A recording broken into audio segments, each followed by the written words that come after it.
Good morning. Welcome to Mornings with the Focus. Wilson Tarpe Jr. Last night we're getting closer and closer to the start of the NBA Finals. It kicks off on June 2nd, or tips off rather. Last night we had Game 5 in the Western Conference Finals.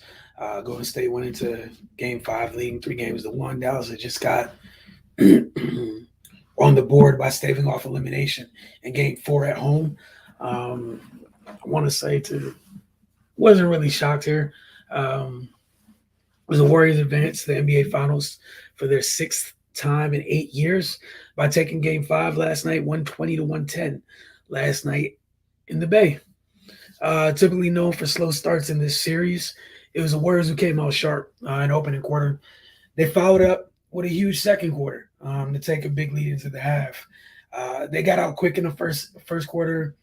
Dallas made a nice run to close within 5, including Spencer Dinwiddie hit a buzzer beater corner 3 to end the first period.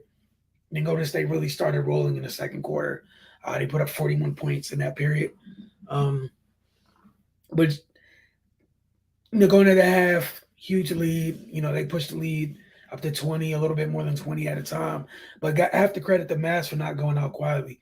They easily could have just rolled over after clearly not a great first half of basketball. They did it. I think Luka scored 14 of his 14 points in the third quarter. It was either 14 or 15. And he really got going towards the back half of that quarter. And, others started knocking down shots. Golden State's offense got a little bit stagnant. But they were able to cut that lead all the way down to 5 at one point. But the Warriors being the Warriors, kind of regained their footing, strengthened their hold on the game.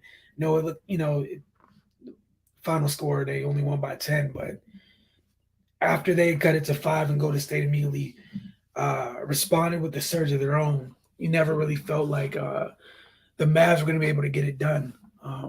Just too much of a hole to climb out of. Honestly, that last thing, the fourth quarter, I think they both scored 26 points apiece. You guys know when you're trying to come back, the last thing you can afford is trading baskets. And some of the baskets that Golden State got in the fourth quarter, back-breaking shots that were hit, possessions that really hurt because of how those possessions played out. But again, congrats to the Warriors for advancing. So they're essentially waiting to see what happens in the Eastern Conference Finals. I know Boston's up 3-2. And to see if they're able to handle business tonight. If they are, both teams get a little bit of a rest.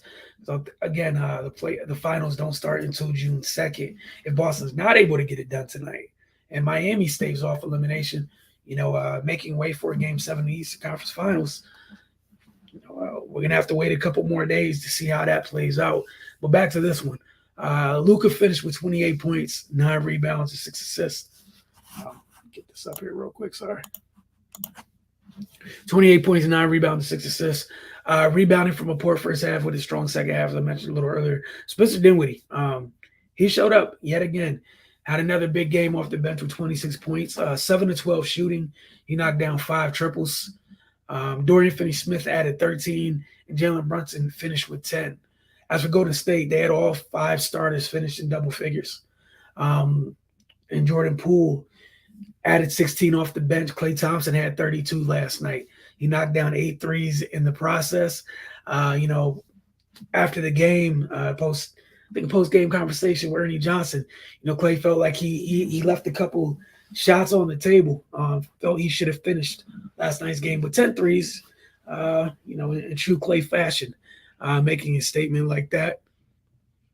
Andrew Wiggins finished with 18 points and 10 rebounds. Draymond Green, was the last time you seen Draymond have 17 points. He also had 6 rebounds and 9 assists. Kevon Looney had 10 points and 18 rebounds last night, 7 of which came on the offensive glass. I feel like at least 5 of those 7 directly led to some of those back-breaking shots we were talking about when they were getting 2 quality shots of possession, What's good, Kirksey? Appreciate you tuning in. I'm cool with Steph getting it. But I'm just happy everybody really got a chance. hopefully to appreciate, what Wiggins brings to the table. Him and Loon were big in this series. I'm gonna get to them again a little bit later. Um, oh, that's how you feel for the finals already. All right, and that's you don't care who they play. That's how you feel, Kirksey. Um, yes, 7 rebounds, 7 offensive rebounds. 7 of the 18 were offensive rebounds for Kevon Looney, and then the glass. You guys heard me mention this several times during these shows in the morning. I kept talking about how important the glass was and how I felt like it was going to hurt Dallas over and over again in the series. Last night, the battle on the glass, the Warriors won 51-34. The game tightened up. Those offensive rebounds hurt even more. And then, holding Dallas to one shot many times played a big role as well. Um, the Warriors after game, last game, they didn't move the ball very well. They did not look like, they didn't look like themselves to a degree. Too many, possessions where it's one pass and pull. They responded last night by, doing it the Golden State way. 36 assists on 45 made shots. That's ridiculous. Again, 36 assists on 45 made field goals. They didn't move the ball well in game four. Responded last night in game five and looked like themselves. Steph Curry won the inaugural Western Conference Finals MVP award, aka the Irving Magic Johnson Award. Shout out to him for that. Clay was great last night. It was great to see Clay be back, right? Watching him continue. I still don't think he's all the way back. Still trying to get his legs underneath him from those two catastrophic injuries. But, per usual, when the Warriors need something, the bigger the moment, Clay usually pops up and have one of those games. And he had one last night. Loon and Wiggs, man, want to take time to give them their credit. They were irreplaceable in this series, especially on the glass. They have both eclipsed 40 offensive rebounds in the playoffs at this point. So I know everyone talks about Golden State and their lack of size or what have you. Bro, you got a small forward and an undersized five who I think they're at 41 and 40 respectively in offensive rebounds through 3 series. That's nuts. Beliza, want to give him some credit last night. Otto Porter was hurt. He came in last night. I think he played 22 minutes or something like that. 5 points, 6 rebounds. But I thought he did a good job at times when he was out on the island with Luka, where he's outside of like Draymond and maybe trying to think of outside of like Draymond, Bellalitz is just a heavier dude mass wise than some of the other players on Golden State. So you're able to eat the shoulders and stuff like that. Luka was throwing at times. And then for the youngsters, it was good to see Moody and Kuminga get minutes in the Western Conference Finals. Moody had some good minutes last night. Only 11 minutes, but he was solid. He had a turnaround jumper to bail out a bad possession, knocked down a corner three, had a block shot. 7 points in 11 minutes isn't bad. Look, man, the Western Conference Finals was fun. Let's get to some of y'all's comments, though. Okay, Kersey said he doesn't care who steps up. He likes Warriors at 6. All right. They're hungry and deep, and their stars aren't hurt. It's true. Their stars are not hurt.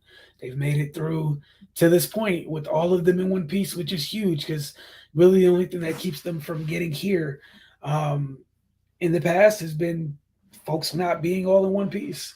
Those three not being healthy. What's going on, Troy? Shout out to the Warriors. Shout out to Draymond. Of course, you're gonna shout Draymond. Defensive rebounding still gets it done. He comes from a school that values that. There we go. I knew it was in there somewhere. Unlike Jordan Poole, hey man, y'all are petty. That Michigan stuff is so petty. Kersey says it's going to be a great series against the Celtics, though. It should be. The Celtics finish the job. It's going to be fun. And again, I don't care how good a team's defense is. No one can play like Golden State but Golden State. You're going to have teams try to copy it, but it's not nearly the same. Only one team has those three. And I'm throwing Draymond in there because he's a big part of, those three coming is a package deal, right? And then it's one thing it's one thing where you're defending a team where you might have a shooter or a scorer. It's another thing where you have a bunch to deal with in this one. So even in the finals, it should be fun. Miami's a good defensive team if they make it. Boston's a good defensive team if they make it. However, defending Golden State and defending other teams those two things are not remotely like the other. Uh, Kirk said Marcus Smart better be soaking that foot ankle. You're gonna be running. Yeah, that's for their entire team scrambling. They move the ball well, man. The good thing I think in this series would be that you know Lob Williams and Horford, can move well as bigs. That's it. Going to stay with the second and third and fourth actions of possession, and man, you know how it goes. I think Miami's gas. No hero. Yeah, I don't know what's up with that, man. I just think it's one of those things where and this is where the three teams left, right, as of right now, aren't like the other, like why they're all different. While they all are special defensively, all of them don't have the ability to all of their offense doesn't match how good they are defensively. We've seen this with Miami. Very good defensively, but sometimes you'd be like, man, who's gonna score for y'all? Right? You got Boston, great defensively. But there's multiple stretches. We've seen them in several games where it's kind of like, hey, it's been a couple minutes. Someone needs to get going at some point, right? Meanwhile, with Golden State, to continue ball movement, what have you, feels like there's always somebody doing something. Those lulls don't feel as much. They don't feel as damaging because like the way the pendulum swings for them on the offensive end, it when it swings back their way, where it got some weight behind it. Payne or Iggy coming back. I think they're saying they're going to reevaluate GP2 for the finals. So I know when he initially got hurt, that's what they were talking about was he could return if they make the finals. So they might be getting him back, which would be huge for them because you know what he brings defensively. Take a little bit more stress off other folks. Troy said, am I old and being washed for wanting Struz and Lowry to use the midi game when the threes ain't falling? Both dudes was a bucket. I don't get the settling. Look, man, that's the fun part. And that's like, it's just like the big argument, with this, with the league now, right? You got the folks who take the, threes and, they take it a little bit too literal. Threes and shots at the rim are the best things in the world. And that's cool. That's great. Meanwhile, again, we keep talking about Golden State, right? I've been saying, screaming this throughout the Golden State's entire run. They get called, a jump shoot team, a 3-point shooting team. All that stuff is great, man, and that's wonderful. However, what they do great is they take what you give them. If you run them off the three, every one of their main dudes can hit a mid-range jumper. All of them. Like right now, if you run Wiggins off the 3-point line, is he upset? Nah, he's either dunking on someone or hitting a mid-range jumper. Clay's turned into like peak Richard Hamilton in the mid-range since coming back from this injury. He's no longer tripping when you run him off the line. Steph has an array of shots in the mid-range. Poole as well. We seen him with the floaters. He can obviously get to the cup. So a lot of their main guys, no one's tripping when you run them off the 3-point line. So we saw my man Moody last night get run off the line a couple of times. He was comfortable putting the thing on the floor. When he got stopped, he found someone, but it's not like it's over for them. Then meanwhile, like you talk about Miami, and Miami's weird because it's like they got a bunch of dudes who can live in the mid range, and it feels like Jimmy's the only one who does it. Like even think about it, when Bam really gets going, where are those jumpers coming from? Yeah, cool. But everybody's different with the way they go about it, man. But yeah, that's what makes Golden State crazy. Is they're. Even I think Draymond said something the other day on one of his podcast episodes. He was like, before the league like kind of fully switched to everyone's taking threes, Golden State went from 3-point, like from leading the league in 3-point attempts to like middle of the pack, which low key speaks volumes. You got teams with way worse shooters taking way more threes. Meanwhile, the dudes with the two best shooters, bar none in the league, You run them off the line, like the world doesn't end. They can get to the cup. They can they can hit the midi. Got floaters. Got us. Again, just taking what teams give you, and that's what makes them so damn hard to stop. Honestly, yeah, like you said, the ball moving. That's the biggest thing. What's the two things we know that could be Golden State when they turn the ball over? Because Lord knows they're careless at times with the basketball, and when the ball doesn't move. Outside of that, like they are who they are, and it's always tough to deal with them. I listen to them damn numbers like mid range is bad. Look, man, I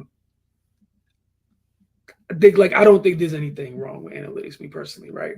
But I also think like all things should be taken like in moderation. Like yeah, on a level, yes, those are great shots. Ideally, you would love to have open corner threes and shots at the rim, and that's great. There's nothing wrong with that. However, if you're one of those teams where you don't have people that finish well at the rim, yeah, and they don't shoot the three well, why are you ignoring the space in the middle, right? And again, I think it was it yesterday morning. I was talking about Miami had 94 shots to Boston 71 in that last game. They had that many more shots. They had 19 offensive rebounds, but 45 of their 94 shots came from three. Who on Miami shoots that well that they need to be taking 45 threes? I can't think of one person. I like Duncan Robinson, right? Like he's a specialist and he provides value. However, who on that team needs to? There's not that many good shooters on that team to be taking 45 triples, man. Even the Mavs, credit them, right? For them, the way they got their threes was Luka got into the paint, like got great penetration and then kicked. But even them at times, we saw where, you know, couldn't be me. I wouldn't want to be out here trading threes with two of the best shooters ever. To me, that's just bad business. Like, let's trade open threes for open threes, right? I'm good. I'm good off that.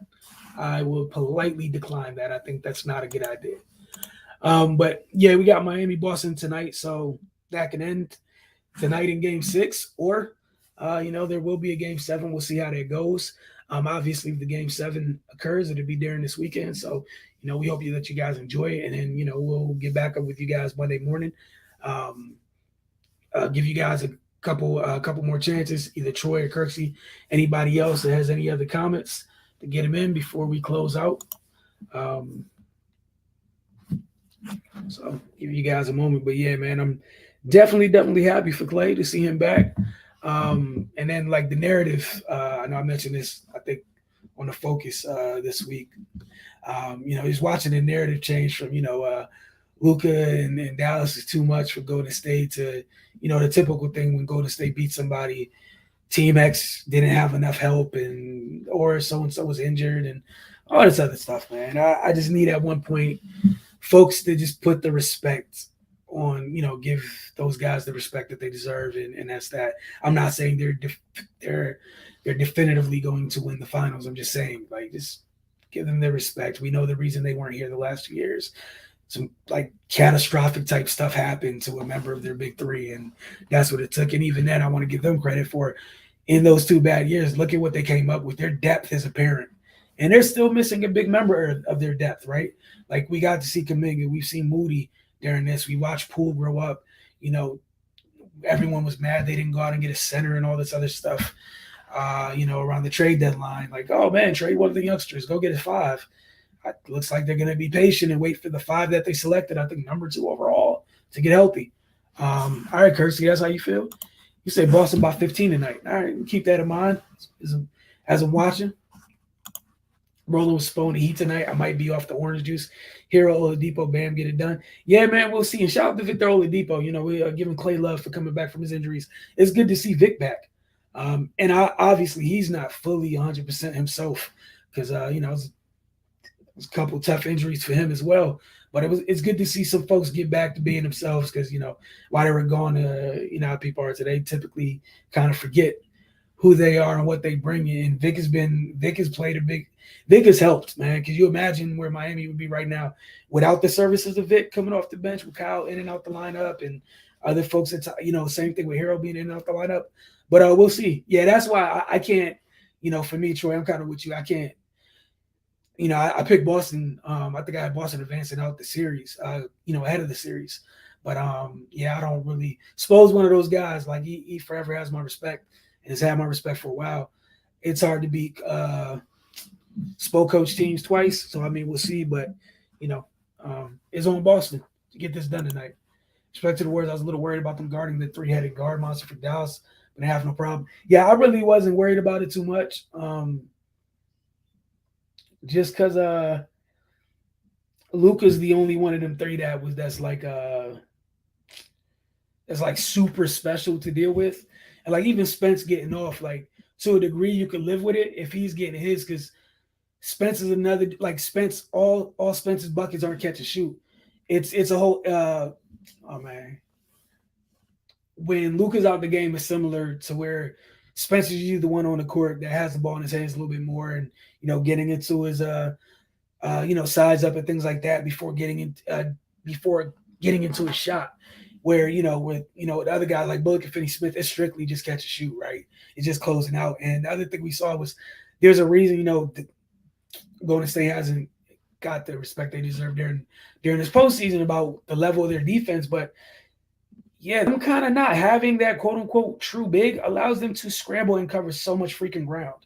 Um, so I mean, they did a solid job. They weren't great at all times, but more often than not, they were on it, man. So you know, credit to them for the job that they were able to do. I mean, the challenge would be in the next series is Jalen and Jason are bigger wings. And you got Lob Williams, Al Horford down there.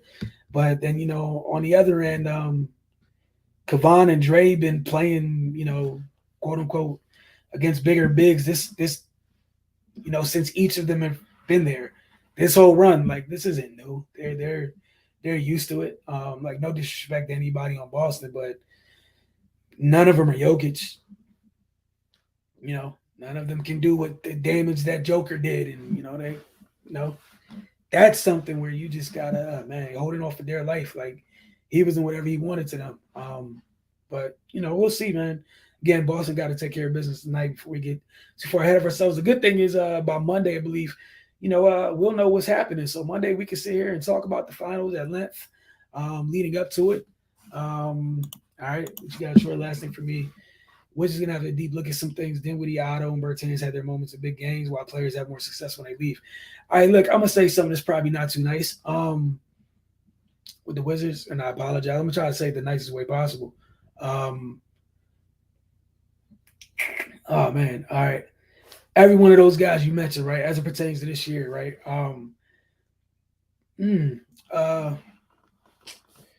they're all on teams where the guys that are paid to be quote unquote the guys, they're on that level as the guy around the league, right? So it's a little bit different. I think that's the nicest way I can say it. That's the nicest way I can say it at all. Shout out to like Brad for being who he is, the player he's turned into, what have you. Not to get that twisted, going from Brad to Luka, it's kind of a difference, man. Luka's up there with one of those guys, universally in the league is one of those guys. The guys we put up in that tier where everyone can't get in that room. Luka's certifiably one of those guys. Otto's on a team where those guys have been those guys for quite a while now. Hey, just come in and do what you do. Get in where you fit in. It's a little bit easier. Spence coming here is able to just kind of be himself. And him being himself is literally what Dallas just needed him to be. And we're talking about even organizationally to a standpoint or, because of I'm going to just leave it at that first part. When you're on the teams where everyone knows who the guy is and the guy happens to be in that guy tier around the league, it's a little bit different. When you're a member of one of those teams where the guy on your team is a guy, but he's not in that upper echelon, that top level, it's a little bit different, right? It's not as cut and dry or as easy to just drop somebody in like plug and play because it's just a little bit different, man. But again, you went with Luka, the whole floor tilts. You go to Golden State, and man, ain't nobody thinking about you. You know, I can be real honest, man. They got a long list of problems, and you're not one of them for the most part. Like Otto's able to just, man, he's getting them free shots he used to get when John was out there. Just here's a corner three, buddy. Oh, you're by yourself running again, buddy. Enjoy your life, right? Those types of things. I heard you loud and clear. I felt like that was really respectful, right? Remember 2014 when Jimmy Butler Bill was going to head up Butler for my money. See, oh man, so yeah, yeah, I like Jimmy a whole lot, right? Um, I don't have Jimmy in that upper place either. So, you know, that's just me personally. I do think Jimmy is tough. I think he's great in Miami. Um, I think he's one of those guys that has had several moments. Is like, yeah, you could be that dude.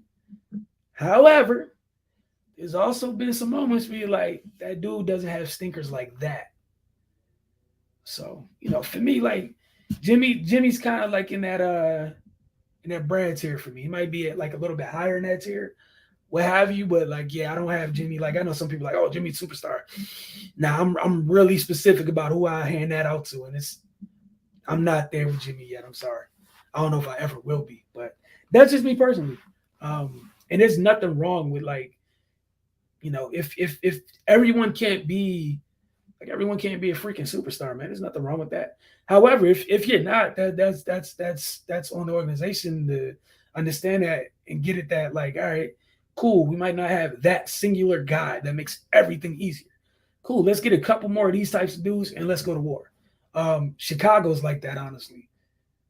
They just got a couple of them dudes that have those moments, but no one singularly, just like, oh, that's the guy. Just follow him. Just he'll take you where you need to go. It's not quite that, right? So again, not to say that in the most respectful way possible, but like we've gotten to at times where people just be handing out this superstar stuff, and it's kind of wild. Like I would say the same thing about Book. Like people got a little bit too excited, throwing some stuff behind Devin, and chill out a little bit, fall back just a little bit. Can't do it. Can't do it. Dude's crazy talented, but can't do it yet. He is where he is, but he's not in that other place that we're talking about. The where the light skins are. Where Giannis, even Bron in his old age, right? Like Bron's still in that room. You know, he's still in there. So yeah, man. I'm just can't just yeah. I ain't mad at a good discussion of Jimmy for sure. Ain't show about home game 5. And like this other thing, I think a bunch of players in that series are banged, like severely banged up. That said, other folks don't get passes. So what do I look like giving passes to? It's just can't do it. And Miami, great organization for sure. Butler probably found a perfect fit. I'm sure he did. I think he fits very well in Miami. However, like, and again, not to be rude to him, this is why I would leave it. Like, I wouldn't even dare. Like a perfect example is we saw Wade without around him in Miami, right? Nobody's mistaking what Jimmy's brought to Miami for what Dwayne brought to Miami before other folks showed up in Miami. Nah, nobody's doing that. There's levels to everything. That said, Miami, Jimmy fits perfectly. Love Bam there. You still got to go add some things, man, because it's tough watching them offensively just get choked out at times. Like you're just like, yo, what's going on? Why is this so difficult? But it's Miami. Pat usually figures stuff out, so I'm sure there's a move somewhere. I'm really interested to see. I know it's a little bit off track. Interested to see what they do with Oladipo, right? Do you find a way to keep him for a year? You let him rock. Some of the guys that you've groomed, like your Gabe Vincent's, things like that. Do you like Gabe Vincent? I'm sure somewhere else, somebody might want something like a Gabe Vincent, right? Or do you keep them? Like, I'm interested to see what they end up doing. A lot of people are going to have some tweaks to their roster. Some people are going to have wholesale changes when we get to the off season. It will be very, very interesting.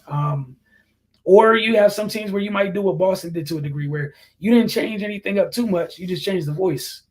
Um, we shall see. But if y'all have nothing else, man, we'll close out. Appreciate you guys for tuning in. Both those of you tune in live and those of you check it out later. Don't forget, anytime you guys tune in, hit the comment section. You know, do what Troy and Kirksey do. Just hit the comment section, and you guys can steer the conversation wherever you want it. But you guys have a great day, a good weekend. We'll see you guys again on Monday morning.